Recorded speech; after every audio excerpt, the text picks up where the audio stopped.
Hi everybody, my name is Emma and this is Emma Rose and Books, and today I'm doing a Q&A for you. And this is all in celebration of the fact that I reached 300 subscribers here on my YouTube channel, so thank you so much to everybody who's subscribed. It's been brilliant being part of the booktube and authortube community. I've loved every minute of it, so yeah, thank you so much, and for everybody who likes and comments and all that stuff. And yeah, this video is in celebration of that fact.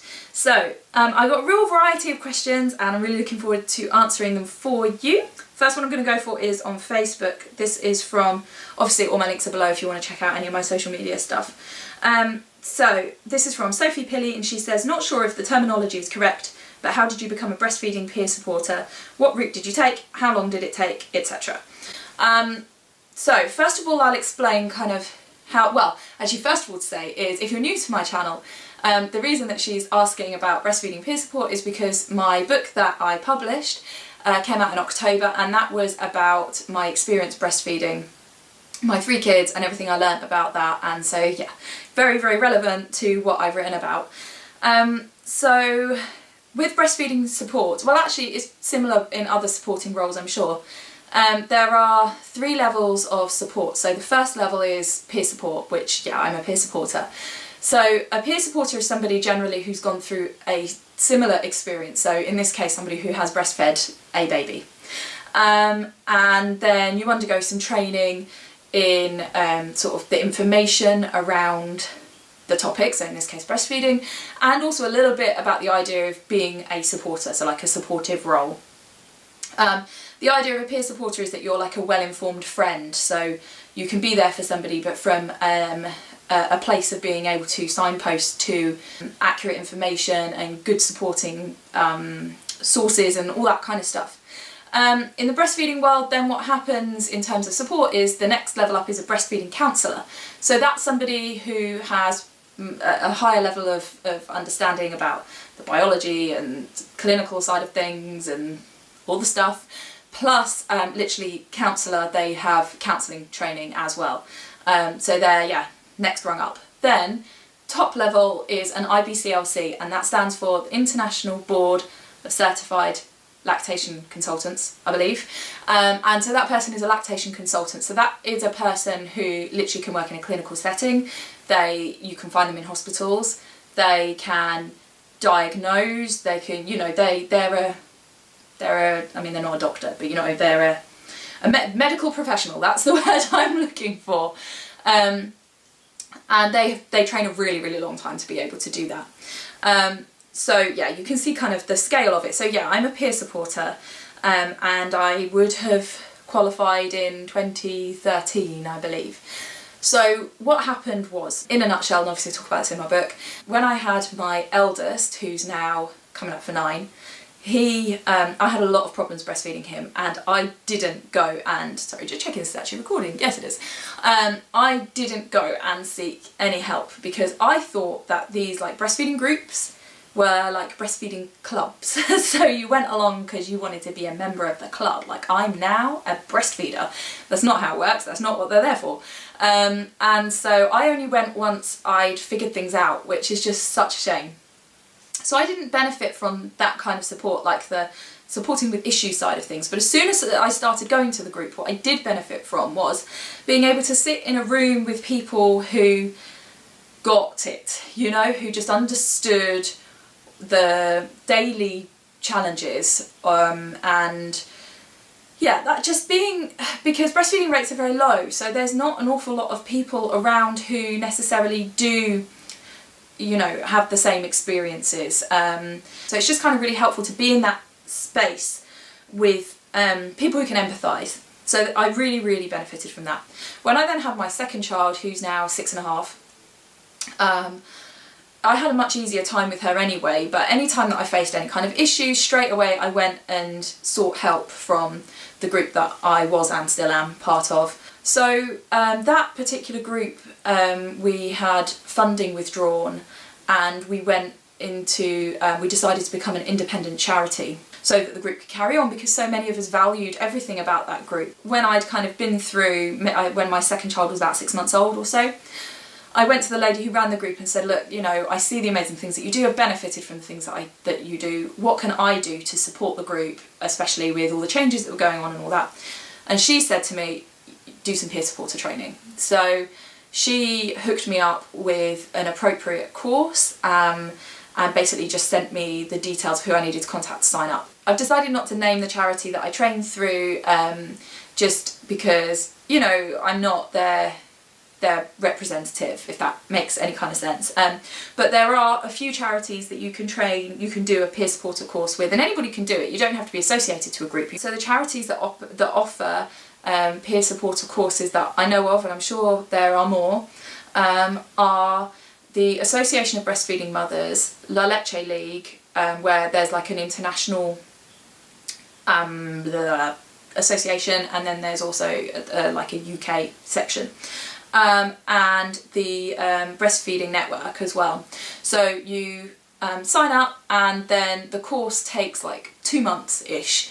And there are ones where you do stuff on paper, there are ones where you can do it online. And the idea is that you have to do a bit of reading, and you have to answer questions that are about, like I said, the information around it. So like, how does breastfeeding work? You know, what's the biological side of it? And then you work through different scenarios of what if a mum comes to you with this? And you then talk about how you would deal with it, thinking about being in a supporter role. So yeah, that's what you do. And then you can volunteer with organisations if you want to, or like I said, you can just be a part of the community, doing the good stuff there. So yeah. Okay, so I'm going to head over to YouTube. I've got a question from Read with Maria, who says, congrats and happy birthday. Thank you very much. It was my birthday when I passed 300, not 300. Q&A questions. What's your all-time favourite book and why?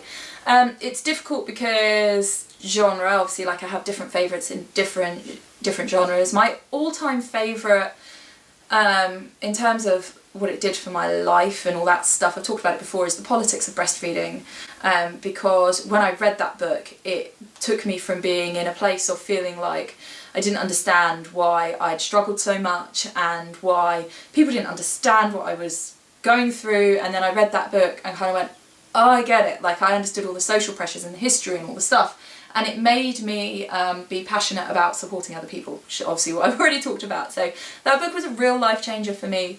If we're going for fiction, it would be a toss-up, I think, between The Handmaid's Tale, which was just so powerful and frightening and everything, and The Princess Bride, because that is just, I find it so funny, and it always brings back this really happy memory of my brother had come to visit when I was quite young. My brother's 10 years older than me, and he had looked through the TV guide, remember TV guides, and went, oh, The Princess Bride is on later, you should watch that. And I was like, yeah, whatever, sounds lame. And he went home, and I was like surfing the channels, and I was like, oh, there's that Princess Bride thing that he said about, oh, maybe I'll watch it. And when it starts off, it's really cheesy, and I was watching the beginning kind of going, what is this? And I couldn't understand why he would have recommended it, because it really wasn't his kind of film. And then as it got going, I was like, oh, okay, I like this. And I was really obsessed with it. I used to have as my ringtone my name is Inigo Montoya. That was my ringtone for a while. Anyway, it was good when that went off in lectures. Yeah, so I don't know, depends on the genre. I would say those are my top 3. So when did you realise that you enjoy reading? I've always enjoyed reading.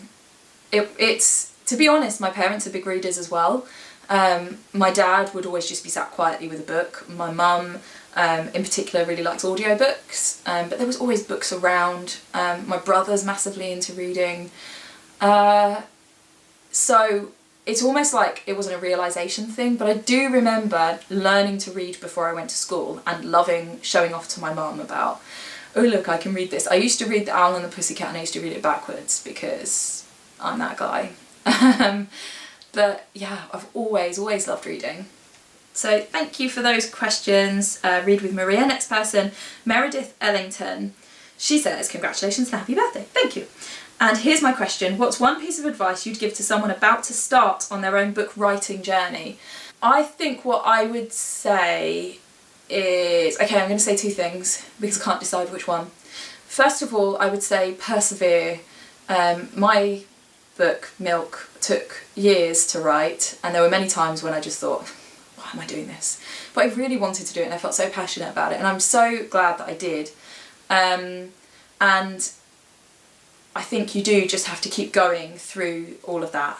Whatever story or subject you're writing about, that if you feel that strongly that you want to write a whole book about it, then just keep on going. And then my other piece of advice I would say, kind of related to that, is just ignore the self-doubt because it creeps up all the time. Almost every time I'm writing something, because I'm currently working on 2 other books, you're writing it thinking this is rubbish, this is like, every now and again you're writing things going like, I'm the best writer in the world, but mostly it's just like, this is terrible. Like, the storyline's awful, the characters are awful, the way I'm writing it is awful, but generally when you read it back it's actually alright.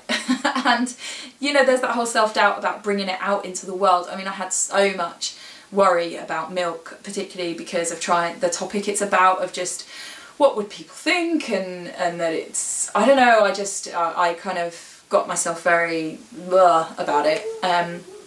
Just believe in yourself, I think, and if you're all that self-doubt stuff, just ignore it if you can.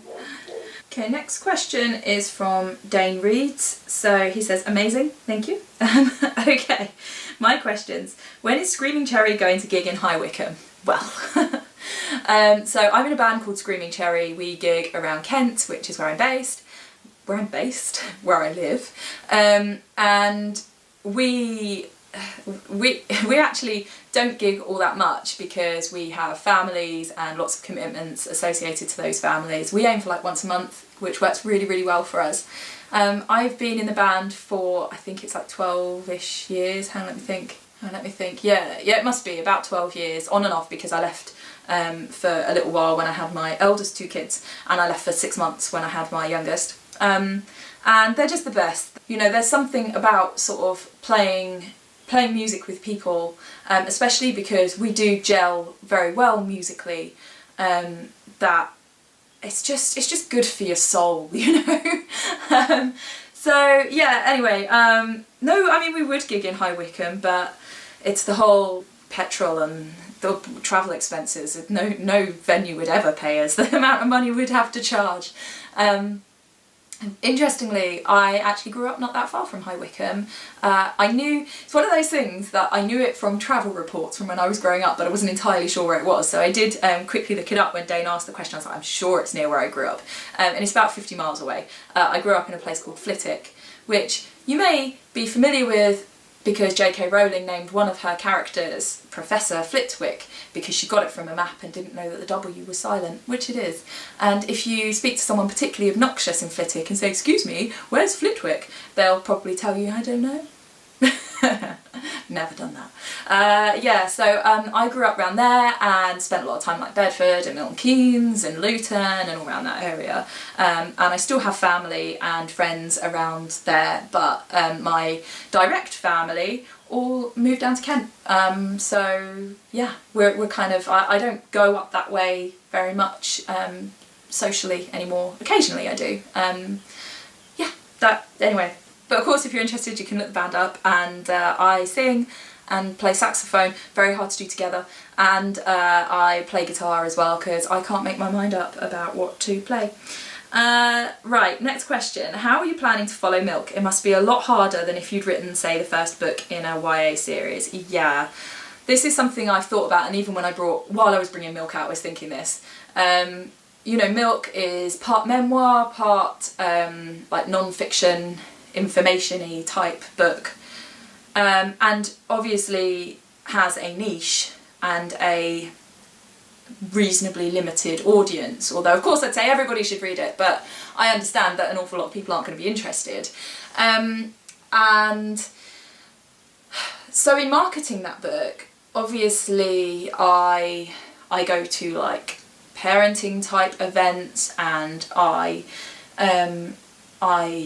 network with people who are within like breastfeeding and birth, and then things like hypnobirthing and doulas and that kind of thing, and I've spoken to people who are involved with podcasts about that kind of thing and blogs about that kind of thing, and all that kind of stuff. So that's the marketing route, rather than maybe going down the, you know, going to book fairs and that kind of stuff. I feel like if I'm there with my book that's about breastfeeding and that's all I have, it's too niche. I don't know if I'm right in that, but so yeah, obviously my marketing has gone down a certain line. Now I've got 2 more books coming up. One is a children's book and one is an adult contemporary fantasy, and neither of which have got anything to do with breastfeeding, other than there may be characters who in passing may breastfeed, but they have nothing to do with it. Complete tangent. Because essentially when I wrote Milk, I said everything I have to say. I have nothing else to add to what I said in that book. And so there is no sequel, there is no like attached book. Yeah, sure, I could maybe write like a short ebook about things that I've learnt since then, but you know, yeah, realistically, I'm going to go off on another tangent. And the thing is, that's so me anyway, in that I'm always a bit master of none, master of nothing, jack of all trades, in that I'm interested in lots of different things. So it's always going to be the way that I was never going to write one kind of book and then always be in that genre. I was always going to be all over the place anyway.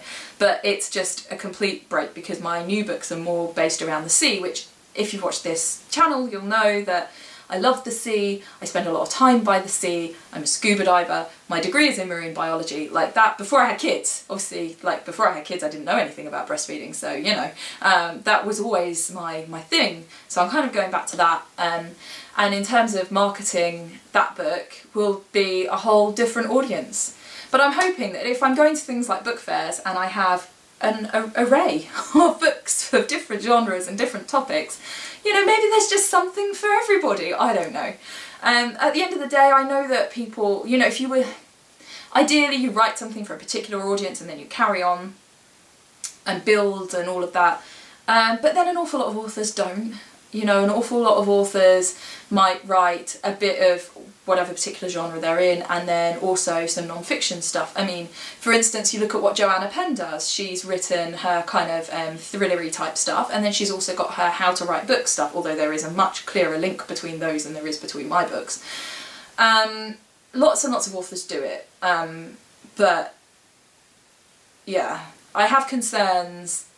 It basically just mean I've got to start again with the marketing. That's fine. It's fine. But, you know, I'm still the same person with the same writing story, I guess. Style, I meant. So, yeah, a lot harder, but then I don't have any other experience, so I don't know. Next question, Tyrell Bellinger says, congrats on hitting 300 subscribers, thank you, and happy birthday also, thank you. Here are my questions. Do you prefer writing a lot better than reading? No, I like them equally. I think reading is nice for quite a kind of quiet mood, and obviously you're not like giving of yourself in that experience, you're just like taking the entertainment in. When I'm in a creative mood though, I would much prefer to write than to read. And I think reading in the moment, in that quiet moment when you're absorbed in the book, it's an amazing feeling. But then with writing, generally for me it's after I've written, it's that feeling of like, yes, I did it, I had a writing session and I wrote things. So I think they're different and it depends what mood I'm in. Can you pick 3 criminally underrated YA authors that you wish should deserve more recognition on BookTube? Not really, because I don't read a lot of YA. I know it's really popular on BookTube, and I like YA, but I just don't have the experience. And I think really I've only read books that are quite big, like I've read Wonder and I've read Noughts and Crosses. Yeah, I'm sorry, I don't have the experience in that genre to be able to say anything. But what I would like, people who do read YA, if you watch this channel, answer that question for me, because then I can go and look those people up. So yeah, sorry, I don't know, it's not my my field of expertise. Next question, what's your favourite TV show that sadly got cancelled way too soon? I'm gonna say Firefly. I was really obsessed with that series for a while. My brother absolutely loved it, and then he got me into it. I was really obsessed with it, and it basically never came to a conclusion really. And then they made the film, and I really liked the film. But there's so much, you know, it was just that one. It wasn't even a full series really, and I just loved it. I loved the characters, and it was funny and quirky, and I do like a bit of sci-fi, and yeah, there was so much that was good about it. But then if it had have carried on, then I wouldn't feel the same about it, and I may even be bored by it, because that happens sometimes. A series that you love goes on and on and on, and then you're just like, ugh, they should have stopped ages ago. So, yeah. But I mean, what was the deal with the shepherd? What, you know, he had so much more for us to find out about him, and I want to know more. Next question from Tara Bellinger was, what really inspired you to start a booktube, authortube channel? Really, it was the fact that I was watching a lot of booktube and authortube. I think I started with watching authortube, and then I got into booktube, and then I started my booktube channel first and then moved into authortube later on. Predominantly because I didn't want to talk about my book until I got a bit further down the line and knew what I was doing with it. And once I made the decision that I was going to self-publish, or around that time, was when I started actually talking about my book. But really, because I was watching those kind of videos and getting so much from them, I wanted to be a part of it and give back, as it were, you know, especially with the authortube stuff. That I mean, it helps so much, and it still does when I'm looking up tips and how to do this and what have you, and inspirational stuff. To be able to try and also produce that kind of content and be helpful, I just think it's something I really wanted to do. But to talk about books as well, and also it pushes me into reading more, and reading, not just rereading the same old things that are on my bookcase, but trying to actually, you know, expand my horizons. So yeah, it was just watching it. And what popular YA fantasy series would you want to recommend to fans of Shadowhunters? I'm really sorry, again, I don't know the YA, and I haven't seen Shadowhunters, so sorry. I don't watch that much TV because by the time my kids are in bed and all that stuff, and we have to go to bed reasonably early because the kids get up at 6, so we probably watch an hour of TV a day. And also we're really bad for when we actually sit down to watch TV. We have that whole, what do you want to watch? Oh, I don't know. Or let's surf through Netflix for 45 minutes and then go, hey, should we just go to bed? Yeah, okay. So we don't really watch anything. We're just, yeah, sorry. I don't know. Again, leave it in the comments, because it will give me some authors to check out, which I would really enjoy. That is all the questions. Yeah. So thank you so much to everybody who left me questions. I hope that you found that interesting. Thank you again for everybody who subscribed and everybody who interacts with the channel. And if you haven't already, please do subscribe, and let me know what you think in the comments. And I will see you all for my next video later this week. Bye!